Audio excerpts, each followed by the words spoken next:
Good morning. Hallelujah. Once again, we are together to worship our God through listening to his words. Let us now prepare our hearts and mind, brothers and sisters, in the House of Praise Community Church as we come to the Lord to worship him through listening to his word. Once again, welcome everyone. Okay, welcome. Let us going to have a very quick review from our previous lesson from James chapter 3. And the title of this chapter is Warnings and Words to Teachers. We already finished the main topic, letter A, the demonstration of a living faith in controlling what we say. And under this, we discussed 4 points. Verse 1 and 2, opening observation, the greater accountability of teachers, and the difficulty of not stumbling. Verses 3 to 6, the power of the tongue. Verses 7 to 8, that's number 3, the difficulty of taming the tongue. And number 4, our topic last week, verses 9 to 12, the contradictory character of the tongue. Today, we will be starting main topic, letter B, the demonstration of a living faith in the presence of wisdom. The demonstration of living faith in the presence of wisdom. We will see if we can discuss 3 up to verse 16 today. Okay, without much ado, let us now read verses 13 to 18. 13 to 16 as intended to be discussed today, and then let us pray. James chapter 3, verse 13 to 16. And it says, "Who is wise and understanding among you? Let them show it by their good life, by deeds done in humility that comes from wisdom. But if you harbor bitter envy and selfish ambition in your hearts, do not boast about it or deny the truth." Verse 15, such wisdom does not come down from heaven, but is earthly and spiritual, demonic. Verse 16, for where you have envy and selfish ambition, there you find disorder and every evil practice. Let us pray. Gracious Lord, Heavenly Father, thank you so much once again for the privilege to meditate on your words, to discover and experience the truth of your words. Father, we pray to rest upon us your Holy Spirit, that may be able, Lord God, to receive your words in full, in order for us also, Lord God, to have the courageous heart, Lord God, and the mind ready to take action from your words. Lord, bless us as we study again your words today. Forgive us, Lord, and let us be worthy to receive your words among us. And Lord, spill your heart once again to us, Lord, and let the truth of your words be known, not only among us, Lord, but to those who will be listening from our broadcast. Lord, thank you. In Jesus' name we pray. Amen and amen. So, verse 13, who is wise and understanding among you? Let them show it by their good life, by deeds done in the humility that comes from wisdom. So what does James chapter 3 verse 13 means? Okay, so what is wisdom? In a new section beginning in this verse, James will show that how each person answer that question depends on whether their focus is limited to this life or includes eternity in heaven. So James started out with a provocative question. Okay, what is that? This test immediately challenged our personal pride. Who is wise and understanding among you? James uses two different Greek words with two different meanings. Understanding comes from the Greek word epistemon, which focuses on intellect and factual knowledge.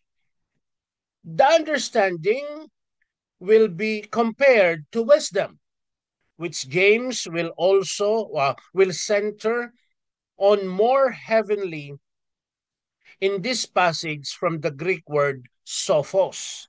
This term is more related to practical, real-life use of moral reasoning. This is not to say intellect is unimportant, but James' primary point in this letter or in his letter is about what we do. As a result, it's natural that he leans more heavily on the applied wisdom aspect. So those with some scriptural training or higher status in the faith community will be tempted to count themselves qualified as wise. That's the thing, sometimes self-acclaimed wise. Those who feel inadequate in spiritual things might hope they won't be noticed. James' answer to his question, though, comes as a surprise. As human beings, we tend to measure wisdom as having all the right answer to the hard questions. Instead, James suggests wisdom is a wisdom thus. So he echoes what he wrote about faith and good works in chapter 2. I will show you by my faith, by my good works. So a true wisdom or a true wise person will demonstrate humility of wisdom by his good works. So kung matalino ka, kung meron kang angking talino, don't boast it, but rather show it in humility of wisdom by your good works. The true test of God's kind of wisdom is a life well lived, a life spent doing good works for others. As the wisdom book of Proverbs repeatedly makes clear, humility is an essential component of living wisely. Let us read Proverbs chapter 1, verse 5 to 8. Proverbs chapter 1, verse 5 to 8. Verse 5, let the wise listen and add to their learning, and let the discerning get guidance. For understanding proverbs and parables and sayings and riddles of the wise. Now, verse 7, the fear of the Lord is the beginning of knowledge, but fools despise wisdom and instruction. And so, without setting ourselves aside, we cannot hope to become the wise servant God has called us to be. And so, the challenge is being posted among us. As the verse 13 of James chapter 3 declares, who is wise and understanding among you? Let them show it by their good life, by deeds done in humility that comes from wisdom. Beloved members of the House of Praise Community Church, let us not forget that our good work should be done in humility. And by that, you are showing that you are wise. Verse 14, but if you harbor bitter envy and selfish ambition in your heart, do not boast about it or deny the truth. So what does it mean of James chapter 3, verse 14? In the previous verse, James asked his readers who they thought qualified as wise and understanding. As I said a while ago, I mentioned the self-acclaimed, or sometimes they're so much entitled of wisdom and understanding. They're only self-acclaimed, never been conformed or confirmed by the people who are really wise. So James' immediately answer was that wise people live wisely. Remember that. Wise people lived wisely. What's the manifestation of that? If we receive our salary, what do we do? That's the thing. Okay, do we spend it very wisely? And so, again, his immediate answer was that people live wisely, participating in good deeds with great humility. Now, James warns his readers and even warns us too not to lie to themselves. Sometimes sinasabi natin, sarili mo na nga lang, pinagsisinungalingan mo pa. Okay?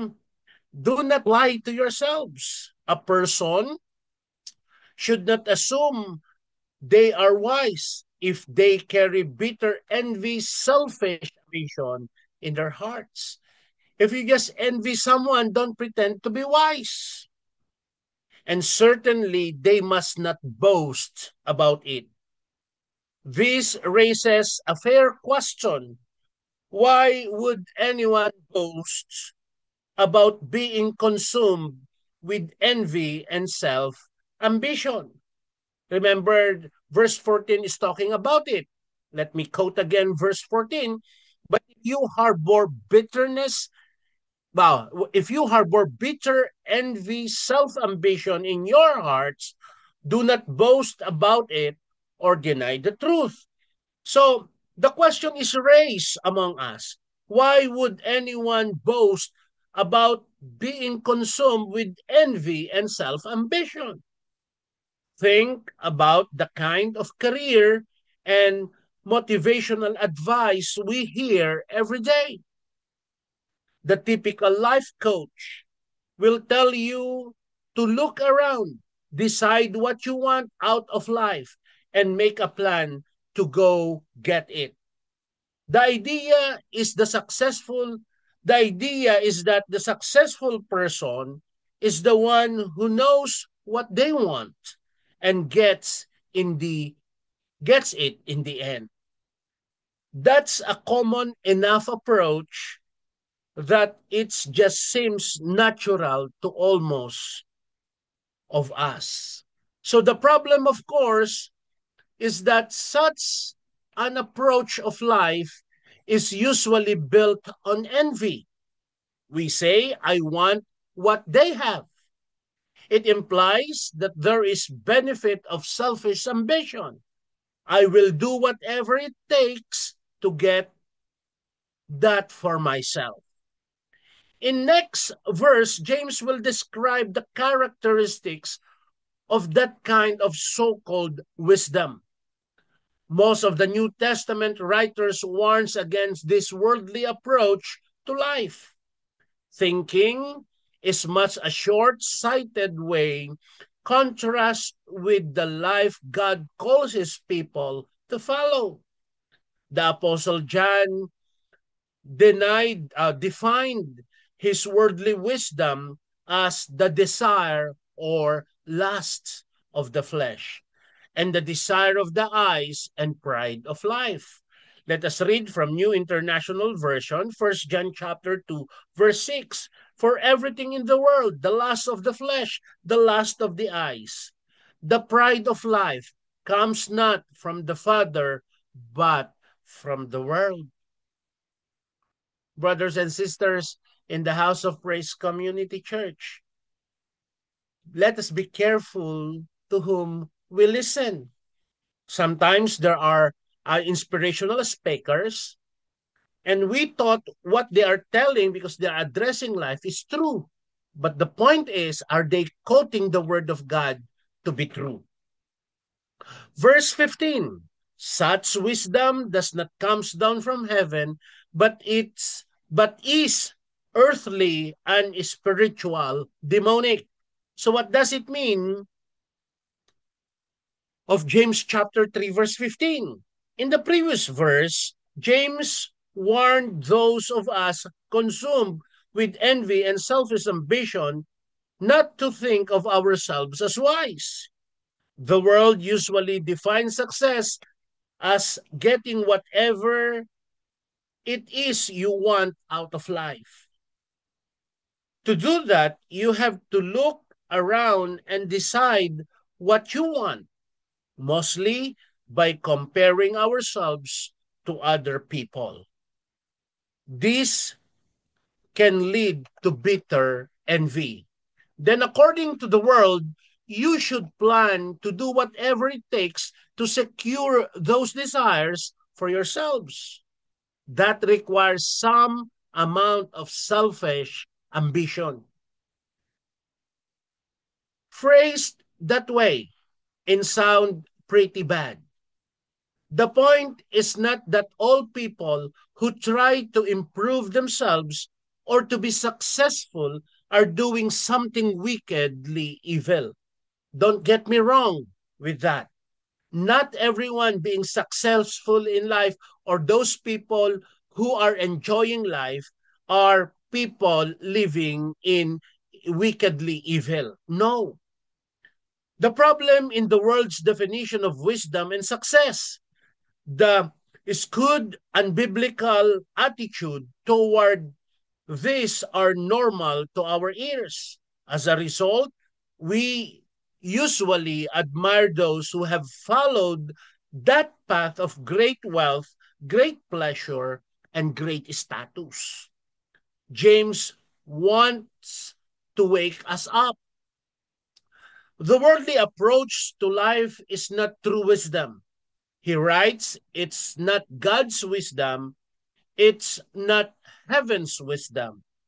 In fact, it seems normal to us only because it is earthly and spiritual and demonic. And so, in other words, this wisdom can help us beyond the limits of our short physical lives. And its origin is the devil. The counterfeit wisdom promises to give us all the desire of our heart. But then again, the Bible speaks, we need to delight ourselves to the Lord and He will give the desire of our hearts.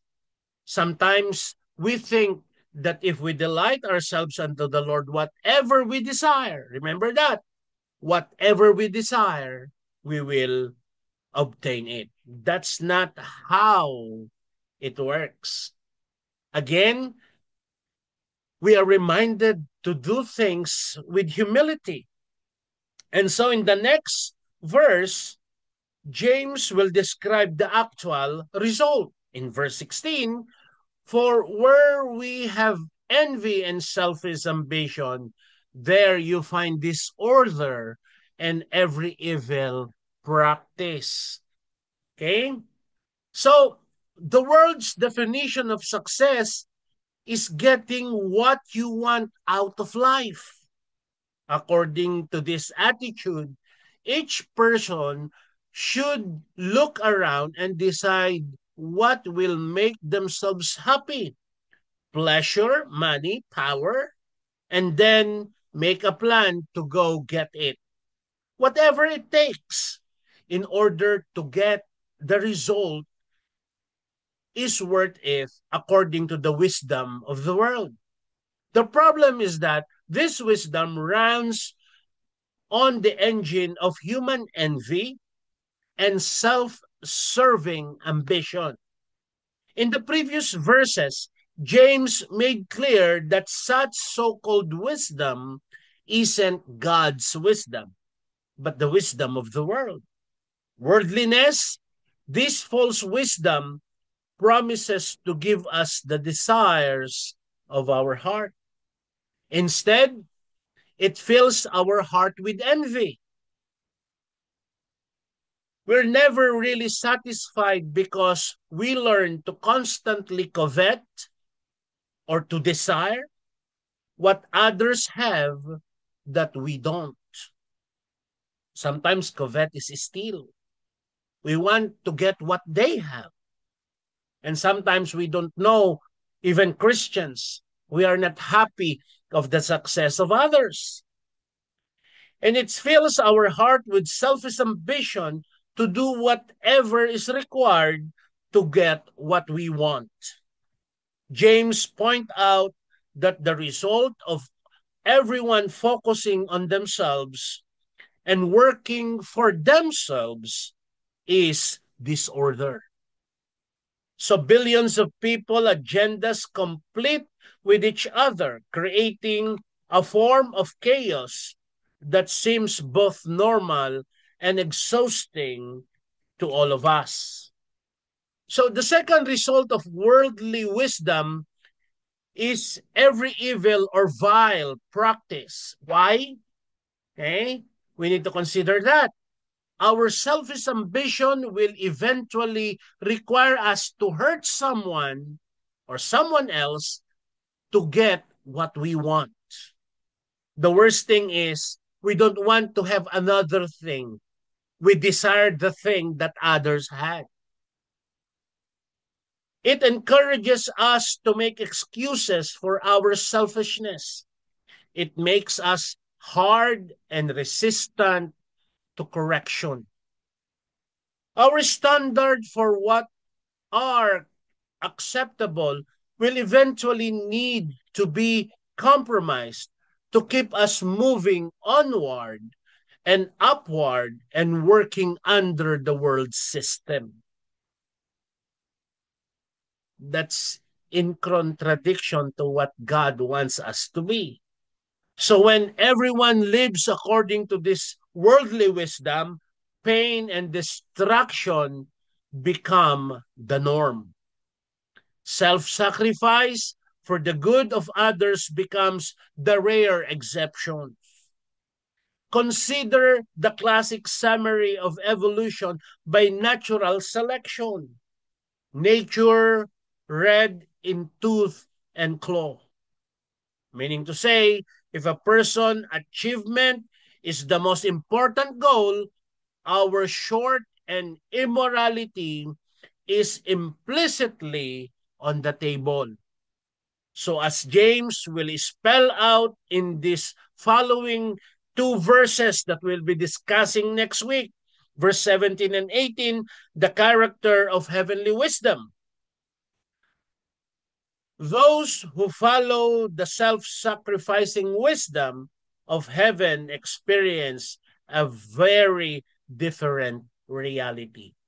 Brothers and sisters in the House of Praise Community Church, let us be reminded always of the things and evaluate ourselves and to reflect really of the things that we do. What is our motivation in doing those? What is your motivation that you want, that you desire something? What is your inspiration? Let us go back to what the Lord wanted us to do. Okay? Demonstration of a living faith in the presence of wisdom. Meaning to say, in every day that we are living still in this world, we need to demonstrate the faith. We need to demonstrate our faith in God in humility, full of wisdom and understanding. Brothers and sisters in the House of Praise Community Church, if we will not apply and if we will not master this kind of spirituality, then we are living in contradiction to the will of God. Don't say I'm just new to the church and I cannot live what God wanted us to be. You can. Just put your trust in God. Brothers and sisters in the House of Praise Community Church, let us stop from this for a moment and we will continue next week for our last two verses to finish James chapter 3. Let us now come to the Lord in prayer. Gracious Lord, Heavenly Father, thank you, Lord, for today. Thank you, Lord God, for the challenges of your words from James chapter 3, verses 13 up to 16. Father, it's difficult to live life in humility, especially in desiring what we want or unto the things that we desire into this world. Bless us, Lord, to have the pure heart in order for us, Lord God, to seek your will always in our lives. Because we know, Lord God, apart from you, we are nothing. Lord, yes, we have ambitions. We wanted to get rich. We wanted to have extra income. But then again, Lord God, is this really your will for us? Lord, we know that you wanted us to have a good life, but that good life should be anchored into your will. And so, Father, we ask you to always bless us and give us the wisdom that we need each day in order for us, Lord God, to carry out our lives in demonstration of humility, of having faith in you. And Lord God, help us to eradicate envy and self ambition, because this is what the world wanted us to have. This is what Satan wanted us, for us to be destroyed and to be pulled away from your presence. Lord God, we pray, cover us with your holy blood so that the scheme of the enemy will not prevail. Thank you, Lord. Thank you, Lord. Thank you for the lives of my brothers and sisters in the House of Praise Community Church. Lord, protect us always. Send forth on us, Lord God, your holy and warrior angels to protect us each day of our lives. Lord, thank you. And we bring back all the praises and glory in Jesus' name. And all God's people say, Amen and Amen. We'll see each other next week, brothers and sisters, in the House of Praise Community Church. Now let us declare, to God be the glory. Amen and Amen. Hallelujah.